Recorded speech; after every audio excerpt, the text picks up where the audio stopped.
We are so excited to have you join us. I decided that I think we should talk about something that's a really important, it's a small thing, but it can make a huge difference in your sewing, and that's twin needles. Okay. Okay, so you ever used a twin needle, Ashley? Oh gosh, I think I've used it maybe once.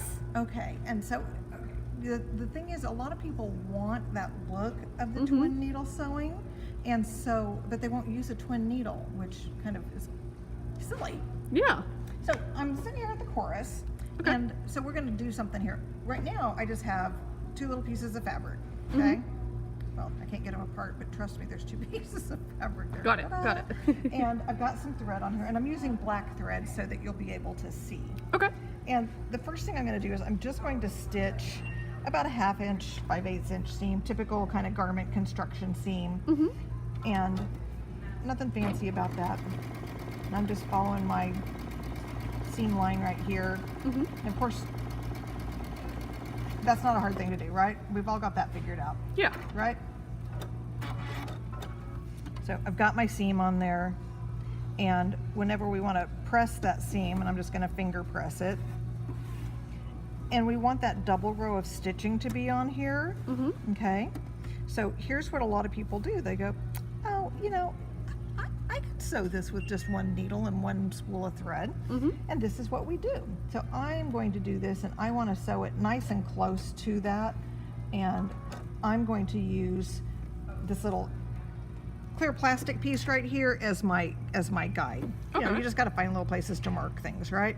Yeah. So I'm going to stitch that, and I'm going to go right down. And I think I can sew pretty straight lines, right? I think I've got that gift. But now we want to sew another line. And I'm going to sew this one so that it's over here. Okay. And I'm going to go over, and I'm going to use the edge of the foot now as my guide. Okay. Okay?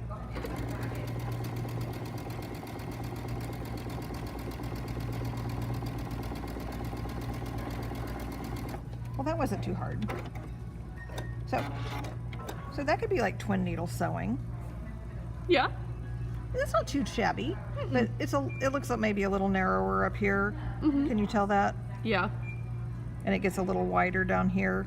Can you tell that? Yeah. Okay, so there's a couple of things that we could have done. One, what machine are we sitting at? Of course. And what does it have on it? A laser. A laser light. And I didn't turn my laser light on, but I could have.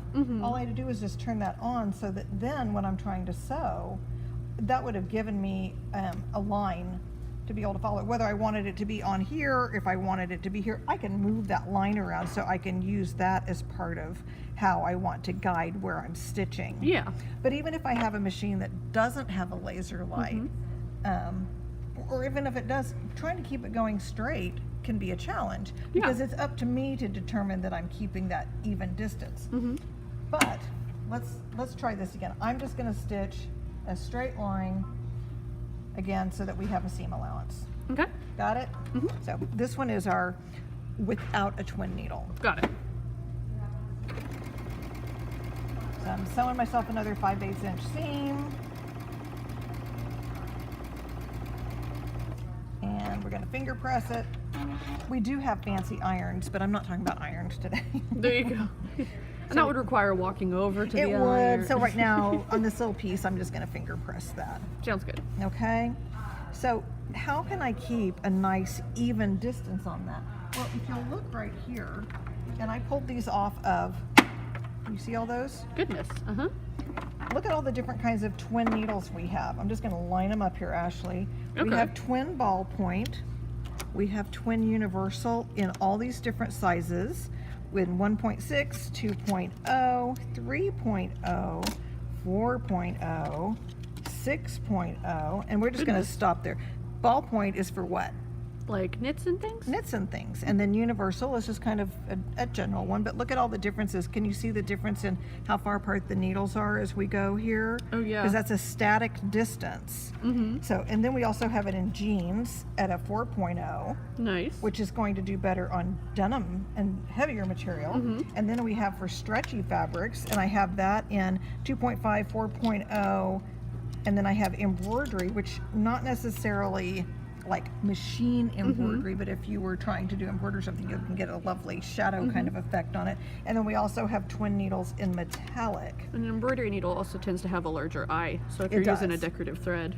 It does, but for what we're doing, I'm just gonna stick with a twin universal needle, Okay. okay?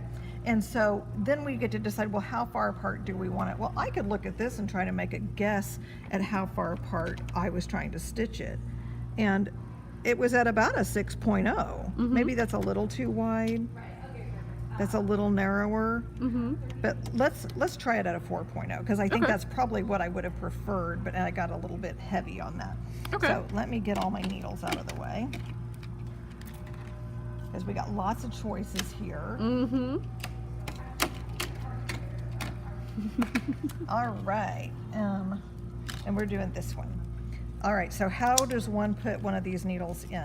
I would imagine just like a typical needle, flat side to the back. Because it's not two needles, it's, well, it is two needles, but it's got one shank Yes. right up here. So when we put that in, this is the part that's going in. So let me get that out of there.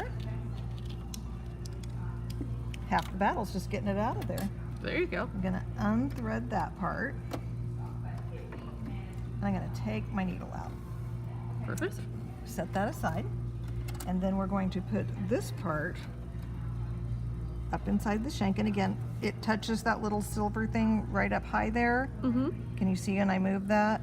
Let me come around the front of you a little.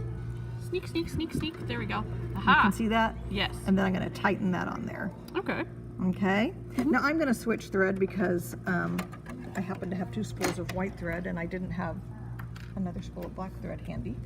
So let's always remember when we take our thread out, we pull it from the front. Now, what's something special that we need to do when we're doing twin needle? Well, there's a couple of things. One is on the screen, we want to tell it that we're using a twin needle because the bobbin thread has to release enough bobbin thread to be able to pick up both needles. So Yeah. we've got that switched over here. Another thing we need to do is use 2 spools of thread, but there's only 1 bobbin, right? So Yep. we're going to put my bobbin in. That's not different. And I'm going to put on my first spool of thread, which that's not going to be anything any different. Okay. Put my spool cap on. And thread the machine. Now, I can't use my needle threader. I Ah. almost touched that button. I was like, wait a minute, because that needle threader is going to try and aim for the center. Well, it can't do that because guess what? There is no center. There's no center. So you have to old school it on this one. So I'm Okay. going to trim my thread. And the one that goes on your standard spool is always going to be your left needle. Your left. Okay. Okay? I was gonna ask that. All right. So I'm going to pick that up. I'm going to put my pressure foot down out of the way. This is the challenge of, can Jan see the eye of the needle? I did. Oh, I saw it the first time. So that wasn't too hard, right? No. All right, so then we're going to use a secondary spool, but where am I going to put it? I could put it here, but this, for me, I don't mind using that for bobbin winding, but when I'm using it for sewing, I'll pull out my spool pin, Okay. and that can fit right there on your bobbin winder. Oh, perfect. Got it? And then I'm going to put it right up here. Now, I am going to raise my presser foot back up because all the clamps are closed down in here.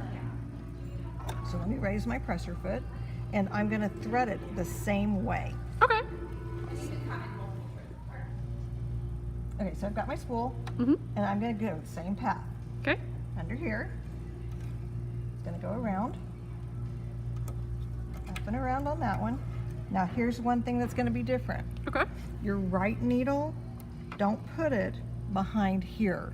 Okay. I'd love to tell you I completely understand why that is, but there's something about the tension that it puts on the thread. And I'd love to tell you I remember where exactly I read that, but I know I read it in a manual, one of the machines somewhere, and it does. It makes a big difference. So I'm going into my right needle right here. Okay. Okay? So I've got both of those on there. So now I'm going to put that underneath there. And we are ready to stitch that. Okay. Again, it's not black, which is not as easy to see, but I think you'll understand how important it is that we can now be able to use the guideline, and whether we have a guide light or not, what a nice straight stitch it's going to be. Okay. You ready? Mm-hmm. Okay.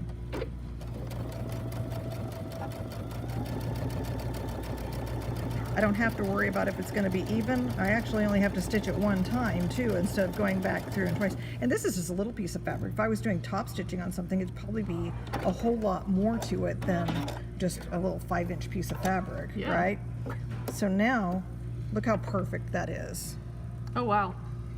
It's night and day. I mean, obviously that one's black and this one's white, but it's night and day different. Yeah. And that's how the back of that looks. Again, that was my seam line. That's how the back of that looks, as opposed to all this. Okay. Big difference, isn't it? Yeah. That's pretty cool. And so if you're sewing on denim, Mm-hmm. we have denim needles for that, Mm-hmm. right? Mm-hmm.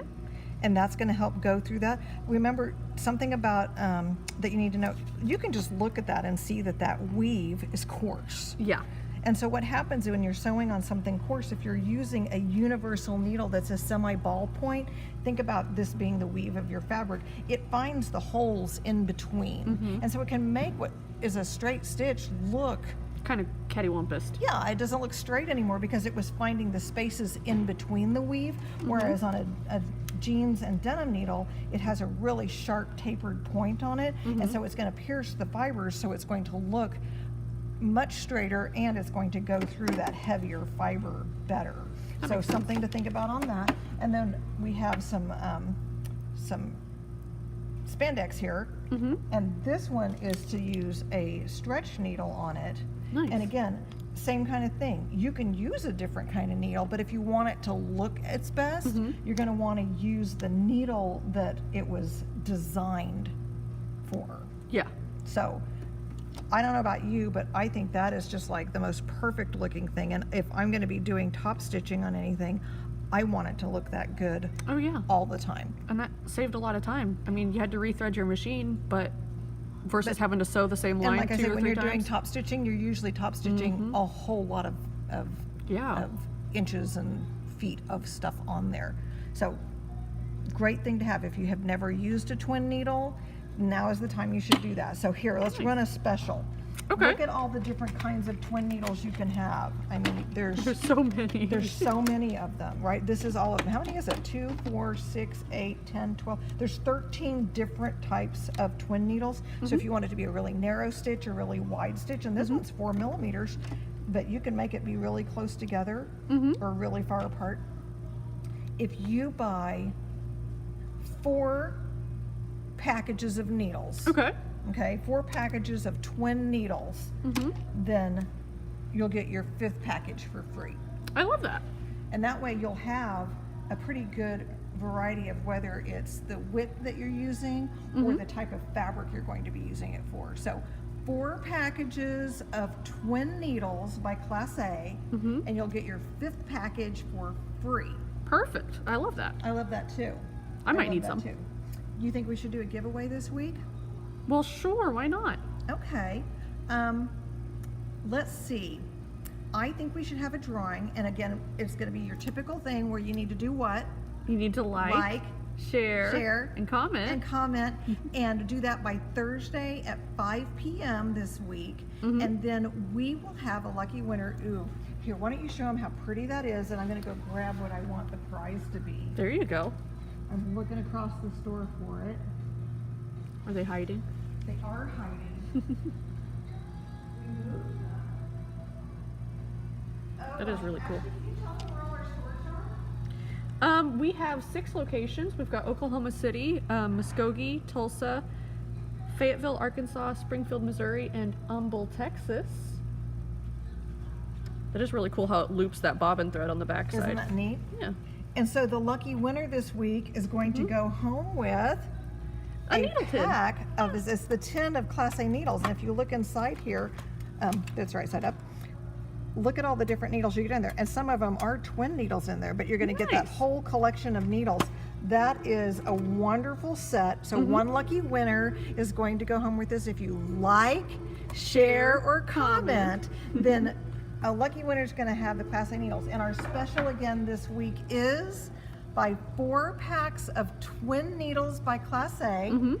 Get your Let's see. 5th pack. And so here, let's get, can I hold 1, 2, 4 in one 3. hand? Let's see. Let's see.